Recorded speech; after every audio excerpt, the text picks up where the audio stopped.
It's a balmy Thursday morning in the New Lots neighborhood of East New York, Brooklyn, 70 degrees and sunny on the last day of March.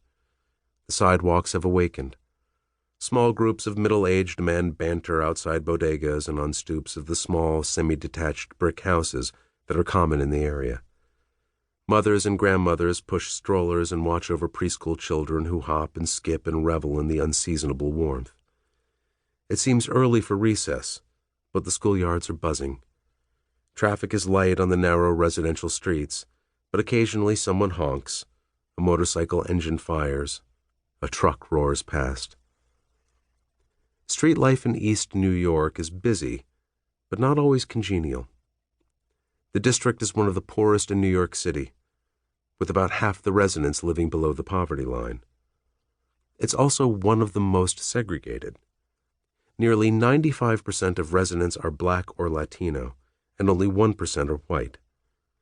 Social scientists sometimes call East New York socially isolated because its peripheral location and limited public transit options restrict access to opportunities in other parts of the city, while people who don't live there have little reason to visit and strong incentives to stay away. The area is among the most violent neighborhoods in New York City, with especially high levels of homicide, felony assault, and sexual assault. Conditions like these are bad for everyone, but research shows that they're particularly treacherous for older, sick, and frail people who are prone to hunkering down in their apartments and growing dangerously isolated when they live in inhospitable physical environments. That's not only what I observed in the Chicago heat wave. It's what social scientists who conduct large-scale studies of isolation have found as well. Living in a place like East New York requires developing coping strategies, and for many residents, the more vulnerable older and younger ones in particular, the key is to find safe havens. As on every other Thursday morning this spring, today 9 middle-aged and elderly residents who might otherwise stay home alone will gather in the basement of the neighborhood's most heavily used public amenity, the New Lots Branch Library. At first glance, it's an uninviting facility. The run-down 2-story brown brick building is set back behind a wide sidewalk and bus stop, with a beige stone facade at the entry, a broken chain-link fence on one side, and a small asphalt parking lot on the other.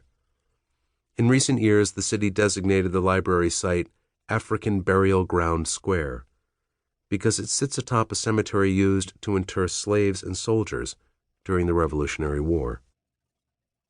The library is small, and it's already crowded despite the early hour and the good weather. There are 2 banks of computer terminals with internet access on the first floor, and patrons, sometimes more than one, at every machine.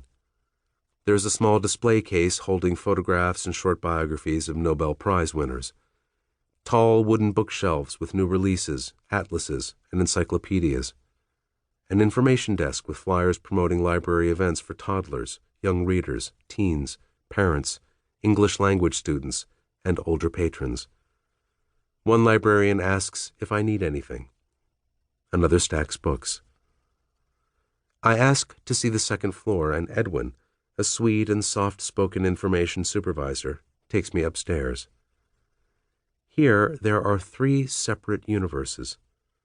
A designated children's space, which is worn but, Edwin says, about to get renovated. A set of tables for English language courses, which are always oversubscribed, and, in the back, a classroom that serves as the library's learning center, a place where anyone over age 17 who's reading below GED level can get special instruction, individually and in groups. Everyone is welcome at the library, regardless of whether they're a citizen, a permanent resident, or even a convicted felon. And all of it, Edwin reminds me, is free. I tell Edwin that I'm here for the event in the basement community room, and it turns out he's heading there too. We walk downstairs together, and he points out the building's deterioration. The shelves, ceilings, stairwells, and wall panels are wearing out. Wires are exposed. There are rusted toilets and sinks in the bathroom. The doors don't close properly. In the community room, there's an aging cream-colored linoleum floor, glaring fluorescent lights, wood paneling, and a small stage strewn with plastic stacking chairs. I think about the burial ground that was here, and I realize we can't be far from the bones.